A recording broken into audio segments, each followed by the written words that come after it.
Nous allons parler de la foi. Ok. Hébreux chapitre 11, premier verset. Parce que si tu n'as pas la foi, le 1 heure de prière que nous venons de faire avec toi, ça va passer comme en l'air. Tu vois? Alors, il faut que tu écoutes la parole. Parce que c'est la parole qui va te fortifier, qui serait comme un soubassement. Hébreux chapitre 11, verset 1er. Or, la foi est une ferme assurance des choses qu'on espère. Tu comprends ça?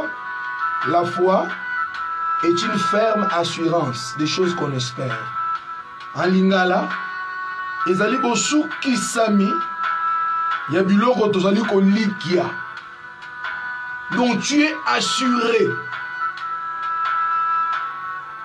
Une démonstration de celle qu'on ne voit pas. En lingala, botali sami, ya otozo monate. C'est ça la foi. Tu as besoin de quoi? D'un enfant. C'est une assurance de ce que nous espérons. C'est l'assurance de ce que tu espères.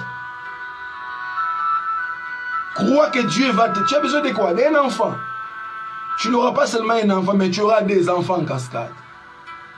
Et il est dit qu'une démonstration dont tu dois démontrer, maman, que bientôt tu seras Mwamboui. Ne reste pas là cloué. Tu ne penses même pas à faire les actes de la foi. Va acheter des couches. Va faire la lettre. Dieu va se glorifier. Et toi, tu voulais quoi? C'est une ferme assurance des choses qu'on espère. Sois ferme. Et une démonstration de celle que donc démontre que demain tu seras Mwamboui. Ah, je déclare sur toi, je déclare sur une stérile que demain tu seras Mwamboui.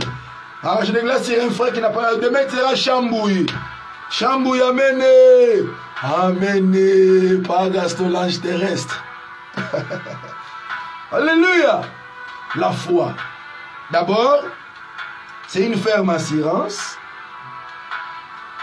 des choses qu'on espère et une démonstration de celles qu'on ne voit pas. Donc tu dois rester ferme parce que tu as de l'assurance.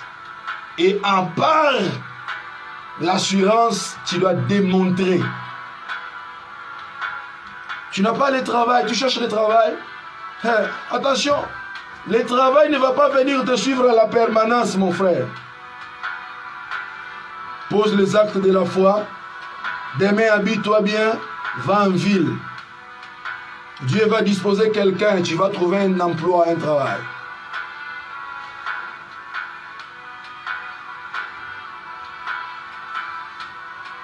Pour l'avoir possédé, donc la foi, pour l'avoir possédé, les anciens ont obtenu un témoignage favorable.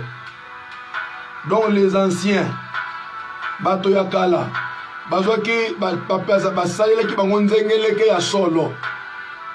c'est par la foi que nous reconnaissons que le monde a été formé par la parole de Dieu, en sorte que ce qu'on voit n'a pas été fait de choses visibles. Est-ce que quand Dieu créait frère Woto Gaston, l'ange terrestre, étais-tu là?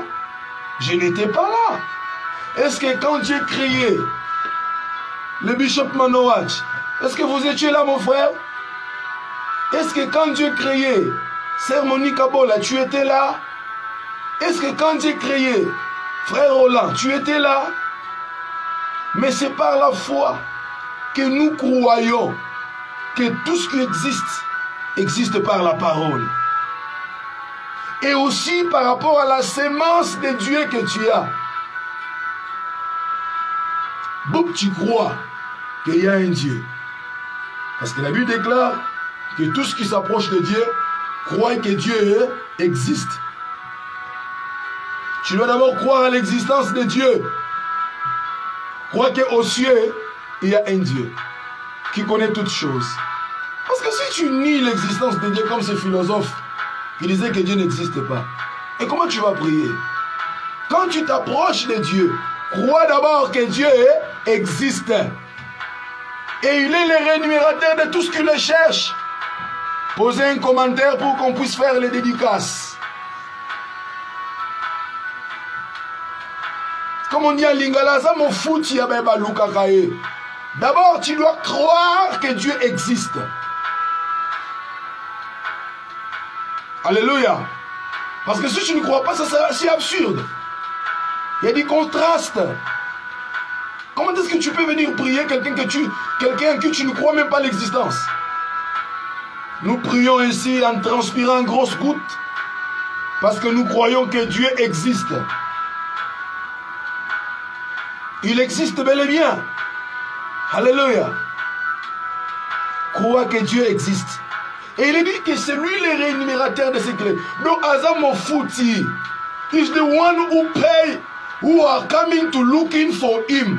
Donc c'est lui qui paye tous ceux qui viennent le voir. Do you understand what I'm saying? Est-ce que tu comprends ce que je dis? J'ai jamais vu quelqu'un dire que je cherchais Dieu et Dieu m'a décidé. Non. Abraham disait, mais je veux m'en aller sans enfant. L'héritier de mes biens, c'est Eliezer de Damas, le serviteur le plus ancien de mes serviteurs dans ma maison. Et Dieu a dit que non, ce n'est pas lui. Et à 100 ans, un homme qui était faible, qui n'avait plus les capacités viriles d'un homme, mais de lui est sorti un enfant. Comment t'expliquer? Une femme appelée Maman Sarah, âgée de 90 ans, 90 ans. Est-ce que ma casse, ma maman, va repousser moi? D'où lui venait cette force-là? Surnaturelle, miracle, inouï, ça transcende l'humain. C'est inexplicable. Il y a Dieu qui existe. Et la foi. Vous savez, nous sommes au temps de l'incrédulité. Hein? Nous sommes au temps du soir, au temps de la confusion spirituelle, où les gens croient difficilement en Dieu. Où ils sont prêts pour injurier les gloires. Se moquer de l'onction. Ah, dans Sambeli, une église, Nzambaza raté. Aujourd'hui, on était chez nous à Bethléem. Mercredi Kodesh. Démonstration à puissance. Délivrance sur délivrance. Parce qu'au ciel, il y a un Dieu. Crois que Dieu existe. Il ne t'a pas oublié, il te connaît. Il sait que tu as un problème. Il sait que tu as besoin d'un enfant. Il sait que tu cherches l'argent. La Bible déclare, l'or et l'argent appartiennent à qui? À l'Éternel. Il est en mesure de faire sortir l'argent dans la bouche d'un poisson. Il envoie seulement Pierre, Pierre, va à la mer, jette l'hameçon, le tout premier poisson tu prendras et tu l'ouvriras. Tu trouveras dans sa bouche l'argent. C'est ça le miracle. Crois-tu que Dieu peut faire quelque chose pour toi? Aie la foi en Dieu. Aie la foi.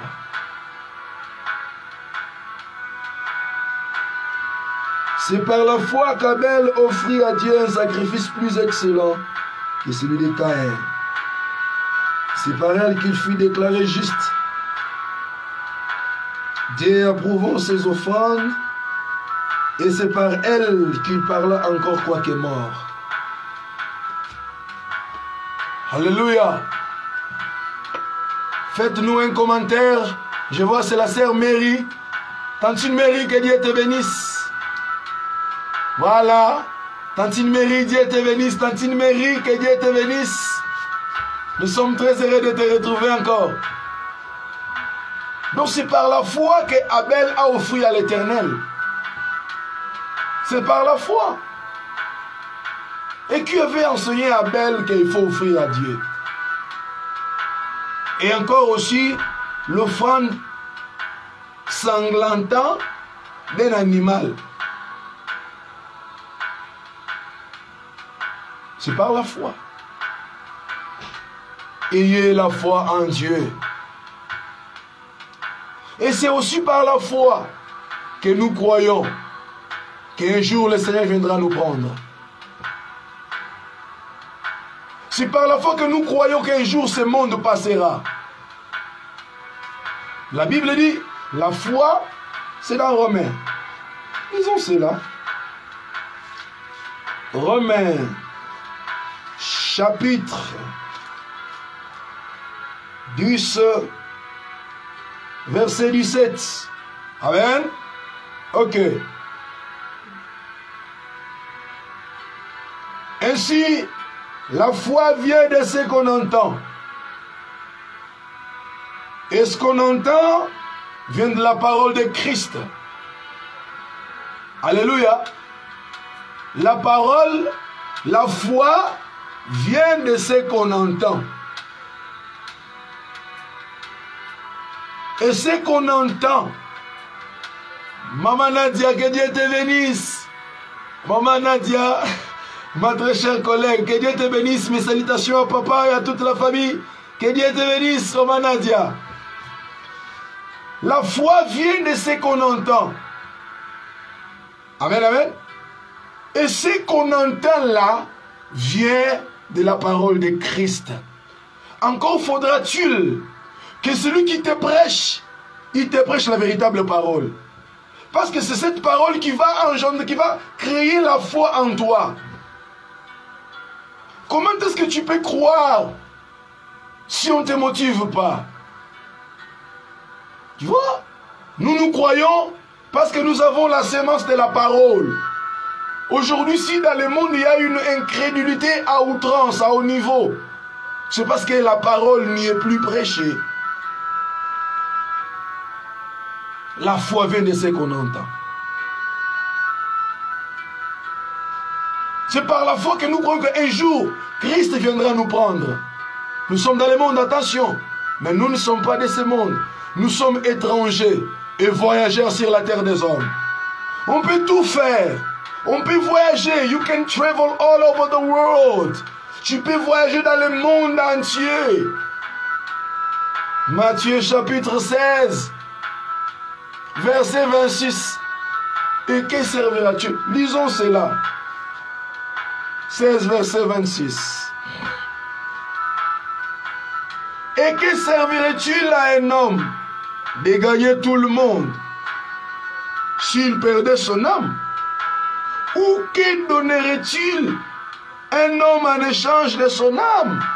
Voyez-vous, tu peux gagner tout.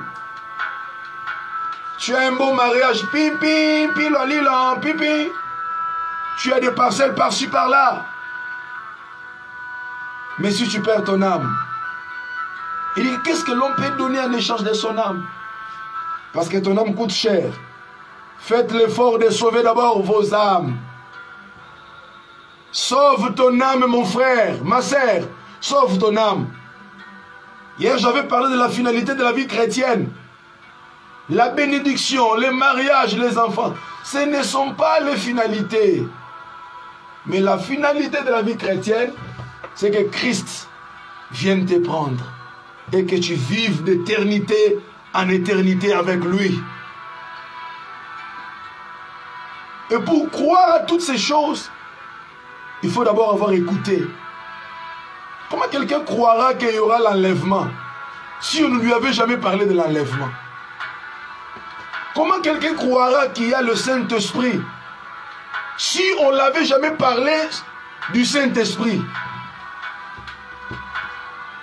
Comment est-ce qu'une personne peut croire qu'il y a l'enfer, il y a une deuxième vie, si on n'avait jamais prêché l'enfer dans l'église? La foi vient de ce qu'on entend. Ce qu'on entend vient de la parole de Christ. D'abord la parole. Que la parole de Christ soit donnée. Et c'est par elle que la foi va se créer. Mais aujourd'hui dans les églises, surtout l'église d'Émanation, vous savez, j'ai les larmes aux yeux.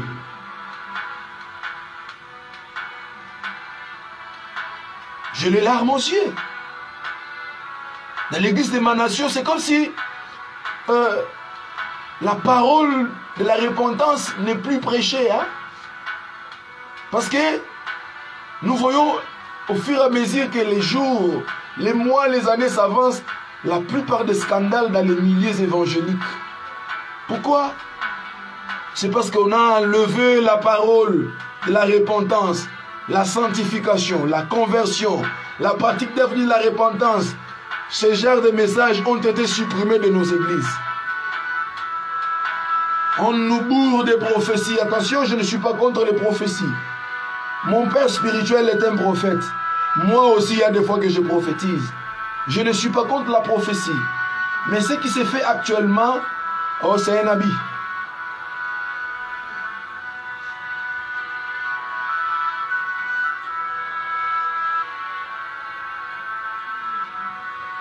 La véritable parole n'est plus prêchée. On prêche la bénédiction à quelqu'un qui n'est même pas né de nouveau. J'avais dit ça hier, c'est à notre honte. Hein? Il y a même des pasteurs qui ne sont pas nés de nouveau. Il y a même des frères dans la permanence. Ils ne sont pas nés de nouveau. Il y a même des mamans Mikambi, maman Mukambi. Ils ne sont pas nés de nouveau. Des diacres, ils ne sont pas nés de nouveau. Prédicateurs, ils ne sont pas nés de nouveau. Résultat, l'impudicité avec toutes les sœurs de l'église. Un pasteur qui n'est pas né de nouveau, il tombe avec la femme de son collègue serviteur, il tombe avec tous les protocoles, les chantes, pitopa, les poto-poto, désordre, mindo, qu'elle est dans l'église du Seigneur. Il faut que les apôtres se lèvent avec un message fort, puissant, pour ramener les choses sur les rails, pour rebâtir l'autel de l'Éternel qui est renversé. La Bible dit: tu ne déplaceras pas les bornes que tes pères ont posées. Mais aujourd'hui, dans l'église du Congo, on a déplacé les bornes que les pères ont posées. Numéro 1. Israël a des pères patriarches. Alors, il y avait les bornes par rapport à la séparation ou à la division. Bon, quand ils se séparaient leur terre, la terre de Canaan, ils avaient des bornes. Donc la tribu de Judas se limite ici, Azer là-bas, Benjamin ici, l'autre là-bas. Et bien il dit que non, tu ne peux pas déplacer ces bornes. Et nous aussi là, nous avons aussi le Père apostolique. Nos pères ont placé les bornes que nous appelons les fondements. Et pourquoi d'abord on place les bornes? C'est parce que tu comprennes que j'opère à partir d'ici jusque là.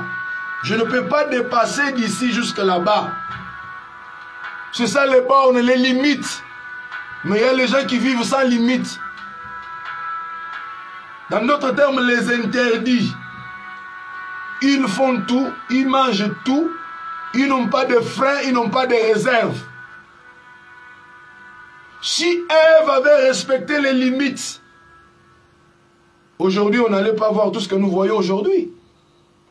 Parce que Ève avait dépassé les bornes. Et quand on dépasse les bornes, on bascule dans le camp de l'ennemi. Et à chaque fois que tu te retrouves dans le camp de l'ennemi, c'est un problème. Tandis que l'ennemi lui-même vient te chasser, vient te menacer, tu peux le chasser, le foudroyer.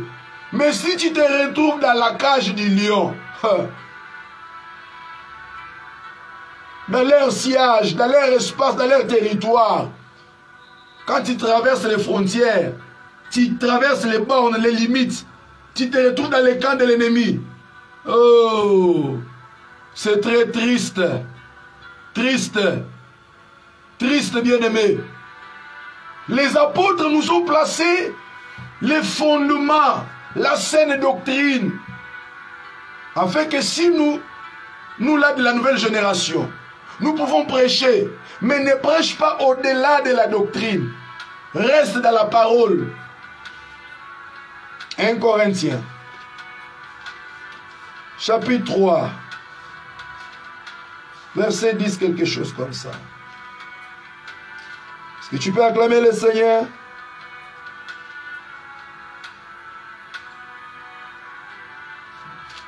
Est-ce que tu peux acclamer le Seigneur des armées?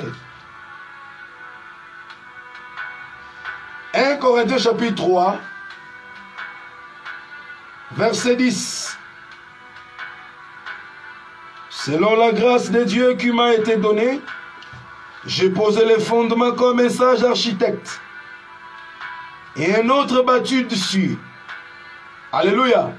Ici, c'est l'apôtre Paul qui dit, hein? Il dit que j'ai posé les fondements comme un sage architecte. Amen, amen.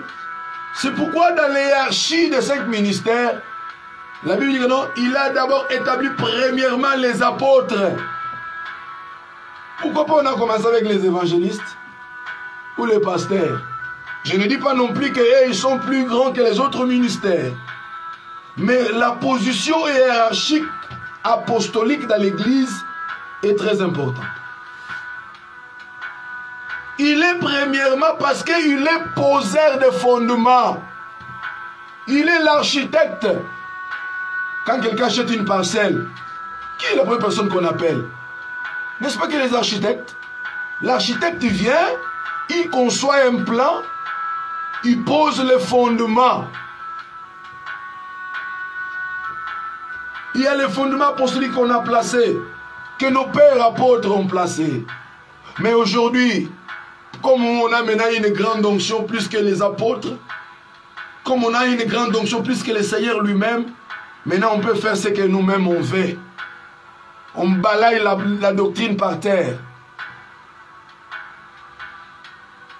On a déplacé les bornes que nos pères ont posées. Regarde le scandale. Regarde ce qui se fait actuellement. Les fondements sont renversés. Vivons dans les normes. Tu prêches, oui. Reste dans la doctrine. Qu'est-ce que la doctrine dit? Maman, par rapport à l'habillement, qu'est-ce que la doctrine dit? Mais regarde aujourd'hui. Pourquoi aujourd'hui dans nos églises, il y a un taux élevé de l'impudicité? Parce que nos sœurs s'habillent mal. Ils s'habillent très mal. Et c'est comme s'ils sont en complicité avec le protocole. Quelqu'un qui est habillé en mini-jupe, on vient la placer au premier siège. Mais vous voulez que le prédicateur prêche ou bien qu'il soit envoûté par la petite jupette qu'elle a portée. Vous voyez? Vous vous habillez mal, c'est ainsi, vos pasteurs tombent avec vous. La doctrine chrétienne. Restons dans la doctrine. Restons dans les normes. Et Dieu ne manquera pas à nous bénir. Amen, amen. La foi. Tu vois là où la foi nous a menés. Donc la foi est vaste. C'est elle qui nous pousse à craindre Dieu. À vivre dans la sanctification. Amen. Que Dieu nous bénisse. Nous sommes dans l'obligation d'arrêter par là. Je ferme ma Bible.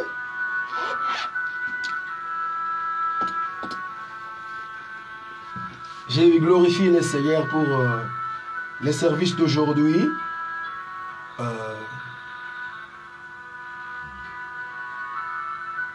Nous glorifions Dieu pour son amour.